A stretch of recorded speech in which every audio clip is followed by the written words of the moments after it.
People who's around me, people who love me. We wasn't expecting this, like... What happens when a kid from Vega Baja, Puerto Rico, a boy who once sang in a church choir and dreamed out loud, grows up to become one of the biggest artists on the planet? Because that's exactly what happened with Bad Bunny, the superstar who didn't just break into the industry, he blew the doors off. This is the same artist who dominated global charts with 19.8 billion Spotify streams in 2025, becoming the world's most streamed musician yet again. Proof that his sound wasn't just popular, it was unstoppable. And if music wasn't enough, he made history on the Super Bowl 60 halftime show, delivering a Spanish-heavy performance that sparked political debate, cultural pride, and national controversy, all in 13 minutes. When Bad Bunny steps on a stage, even Congress notices. He's the first to win Album of the Year at the Grammys with a fully Spanish album, Debí Tirar Más Fotos. A moment that didn't just make history, it redefined who can lead global music. From a grocery store employee to a genre shifter, fashion rule breaker, boundary pusher, and global icon. Bad Bunny's story isn't just a rise, it's a revolution. Let's go back to day one, to the moment Benito's story first took shape. Before anyone shouted his name in stadiums, Benito Antonio Martínez Ocasio was just a kid growing up under the sun of Vega Baja, Puerto Rico, born on March 10, 1994, in the close community of Almirante Sur, where music and family shaped everyday life. His home was modest but full of warmth. His father, Tito, drove trucks, and his mother, Lisuri, taught school and kept her Catholic faith steady at the center of their household. Music, salsa, merengue, romantic ballads floated through the rooms, becoming part of his earliest memories. Church became his first stage. He joined the children's choir, learned harmony and discipline, and even served as an altar boy, absorbing the rituals and stories that filled Sunday mornings. Yet behind the church songs, another rhythm pulled at him. With headphones on, he fell into reggaeton, drawn to artists like Daddy Yankee and Tego Calderon, sounds that would eventually fuse with his religious upbringing to shape his unique style. Though quiet, Benito had a vivid imagination, one that later inspired his stage name. A childhood photo of him scowling in a bunny costume resurfaced years later, giving birth to Bad Bunny. As he grew older, responsibility arrived fast. He bagged groceries at Supermercado Sacano, appearing like any other polite teen, while secretly building songs in his head. At night, he recorded them in his bedroom with nothing but a mic, a laptop, and ambition. Even while studying audiovisual communication at the University of Puerto Rico in Arecibo, his real voice lived on SoundCloud, where he uploaded raw, emotional tracks. Bad Bunny's rise began far from fame's spotlight. In 2016, his SoundCloud track, Dials, found its way to producer DJ Luian, pulling him from obscurity and into the heart of the Latin trap movement like a spark catching dry tinder. From there, he pushed boundaries with a sound that blended trap, reggaeton, and raw emotion. By 2018, he was no longer emerging, he was erupting. I Like It hit #1 on the Billboard Hot 100, and Mia with Drake landed in the top 5, proving Spanish-language music could dominate the US charts on its own terms. These hits thrust him onto award stages and solidified his influence worldwide. That same year, his debut album X100PRE made history, earning a place on Rolling Stone's 500 Greatest Albums of All Time, an almost unheard-of achievement for a Spanish-language debut. It marked the beginning of his run of 6 Grammy wins, each one underscoring his growing power in musica urbana. In 2020, he shattered expectations again. YHLQMDLG became Spotify's most streamed album globally, with 11 tracks charting on the Billboard Hot 100 at once, setting off a wave of Latin Grammy, Billboard Music Award, and Premio Lo Nuestro victories. Later that year, he released El Último Tour del Mundo, the first all-Spanish album to top the Billboard 200, led by the global hit Daquiti. His awards continued to pile up, reflecting a career gaining momentum like a storm. By 2022, he was the center of global music. Un Verano Sin Ti became the most streamed album worldwide, and he was named Billboard's Artist of the Year, while maintaining his status as Spotify's most streamed artist across multiple years. His creativity spilled into new worlds, acting in Bullet Train and surprising audiences with a dedicated, widely praised WWE debut.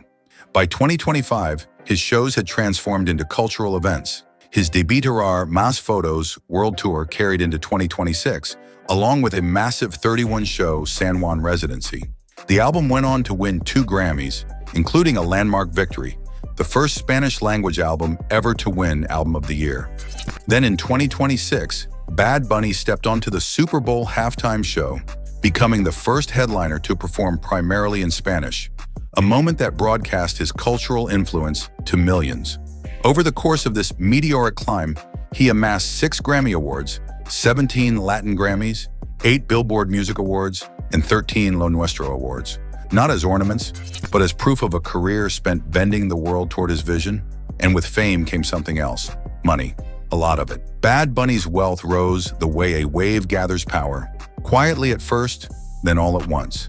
By 2026, his net worth had reached roughly $100 million, nearly doubling from $50 million the year before.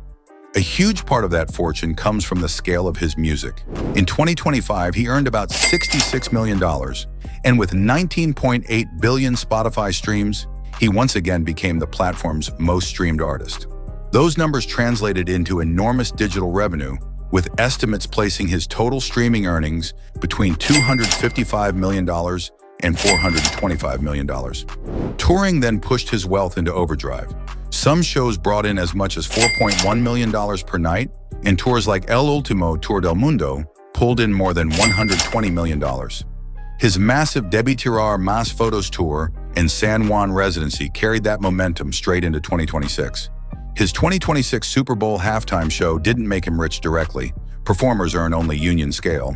But the exposure before more than 135 million viewers boosted his visibility, streams, and sales. Beyond music, he diversified like a seasoned entrepreneur. He appeared in major films, earned up to $100,000 per WWE appearance, partnered with brands like Adidas and Pepsi, co-owned the Los Cangrejeros de Santurce basketball team, and invested in a Miami restaurant. His lifestyle reflects that success. With a $25 million real estate portfolio, including homes in Los Angeles, New York, and Puerto Rico, he built a property empire rooted in both global reach and hometown pride. Bad Bunny's wealth is more than a number. It's a milestone. He became the first Latino artist to build a $100 million fortune primarily from music and touring, a symbol of how far both he and Latin music have risen. From grocery store shifts to global stages, his financial journey mirrors his artistic one, bold, boundary-breaking, and entirely his own. So where does the money go? First stop, the homes. As his fame exploded and his wealth multiplied, his living spaces evolved from the modest corners of Puerto Rico to some of the most enviable addresses in the world. His properties became proof of how far ambition can take someone who started with nothing but talent and a dream. Even now, with global influence and chart-topping success, he keeps his heart anchored in San Juan, Puerto Rico, where he maintains his primary home. While its exact price isn't public, it stands as part of a larger $25 million real estate empire, a symbol of loyalty to the island that shaped him. But one of his most striking homes sits far from the Caribbean, high above Los Angeles in the Hollywood Hills.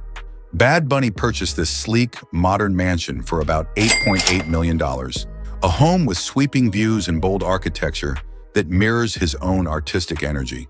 From this hilltop, he can look out over the city he conquered in music and film, a literal elevation that matches the figurative one. His life on the East Coast has been just as lavish. During his rise in the United States, he rented a penthouse in West Chelsea, Manhattan, a glass-wrapped space overlooking the city that never stops moving. Though the exact price remains undisclosed, penthouses in this neighborhood regularly reach the tens of thousands per month, fitting for an artist who became one of the most influential creatives of his generation.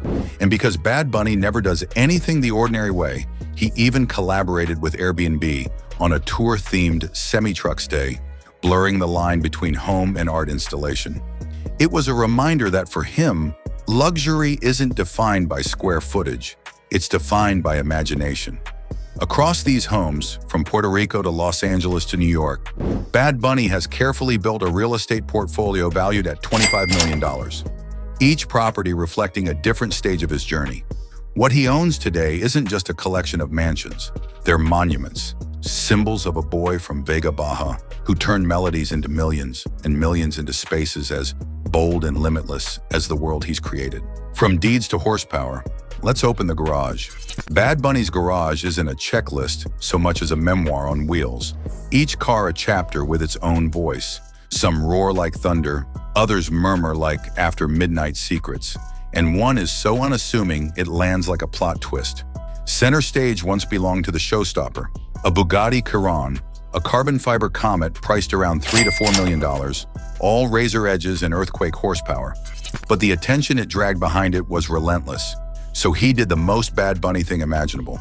He let the Bugatti go and slipped into anonymity with a 2003 Toyota Corolla worth $5,000 to $10,000, disappearing into traffic like ink dissolving in water. Not a downgrade, more like a deep breath.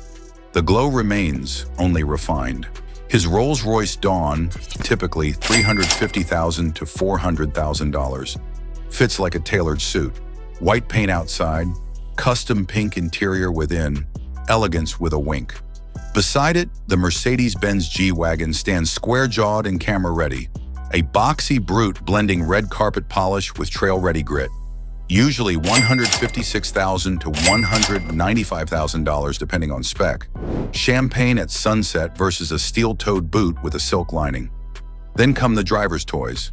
A BMW M2 around $67,000. His stage name on the windshield like a calling card, and a BMW M4 starting near $70,000, sleek as a blade and quick without shouting, together bringing that let's just drive energy that makes fast roads feel like runway lights. That's the signature of his collection. Not a trophy case, a mirror. One day he's the superstar gliding through city lights in a Rolls. The next he's a ghost in an old Toyota, choosing silence over spectacle. Some cars cost millions, some less than a laptop, but each one speaks for him. A diary on wheels, charting a life lived at full volume, with the volume knob firmly in his hand. Bad Bunny's spending doesn't end at driveways and deed lines. Step past the gates and his money blooms like fireworks, equal parts art, appetite, and ambition. What he buys isn't just luxury, it's a compass pointing to what moves him. He didn't just snag courtside seats, he bought a stake in the game, becoming co-owner of Los Cangrejeros de Santurce. The price tag isn't public, but it sits within the same web of high-value ventures fueling his surge in wealth, a power move that feels like planting a flag back home. His tastes run to the table too. Rather than merely reserve the best table, he invested in a Japanese-inspired restaurant in Miami, the kind of steak that typically runs from hundreds of thousands into the millions, turning fine dining into an enterprise with his name in the ledger. Style for him isn't accessory, it's armor. Between big house collaborations and Met Gala spotlights, he steps into couture that can cost tens of thousands per look, wearing fashion like a battle standard on the world's most watched carpets. Then there's the ring. His detour into WWE wasn't a cameo, it was a full-throttle indulgence, with reports pegging payouts at approximately $100,000 per appearance. It's the kind of luxury only true freedom buys: training, spectacle, and a fresh arena to conquer. Brand gravity does the rest. Partnerships with Adidas, Pepsi, Cheetos, and Corona are not casual shoutouts. They're multi-million-dollar alignments that helped push his fortune from $50 million, 2025, to $100 million, 2026. Proof that influence, when focused, behaves like compound interest. And his most extravagant splurge may be the one fans stand inside: the tours. Productions that feel like blockbuster films, with staging, lighting, wardrobe, choreography, and immersive design stacked like skyscrapers. No surprise a single run could gross $300+ million. These aren't shows. They're moving cities he builds from sound and light. Now let's talk about the man behind the music, his personal life.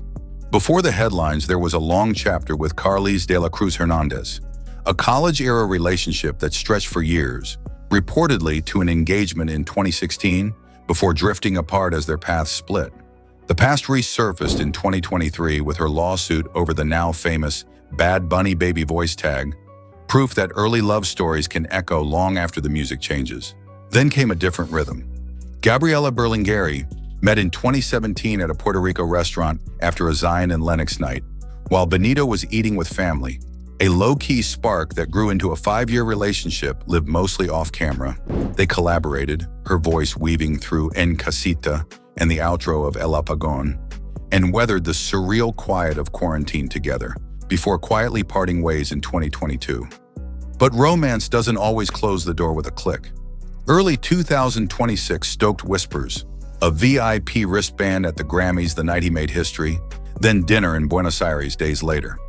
No statements, just sightings. Two people with their own gravity edging near again, while the internet tried to read the orbit. Between those bookends came the tabloid chapter with Kendall Jenner, the 2023 to 2024 carousel of courtside photos, Fashion Week cameos, and a glossy campaign, followed by a late 2024 split, a brief 2024 rekindle, and then a fade out. It was the public choreography of two very watched lives that ultimately moved on, politely to different stages. Ask him today, and he's likely to let the silence do the talking. The artist who pours everything into records keeps the rest under lock. Not a performance, a boundary. The love story you don't see is the point. Chosen, guarded, and written at his pace, not ours. But this story wouldn't be complete if we skipped the part everyone whispers about, the controversies. After his Super Bowl 60 halftime show, February 2026, a Spanish-forward celebration of Puerto Rican identity, conservative lawmakers blasted the set as indecent, even urging FCC and congressional probes. Days later, reporting indicated the FCC found no broadcast decency violations, undercutting the outrage but not the headlines. Politics kept circling. Critics framed his language, imagery, and past stances on immigration in Puerto Rico as un-American, a culture war flashpoint that began well before the game and intensified after it. Courtrooms, meanwhile, had their own spotlight.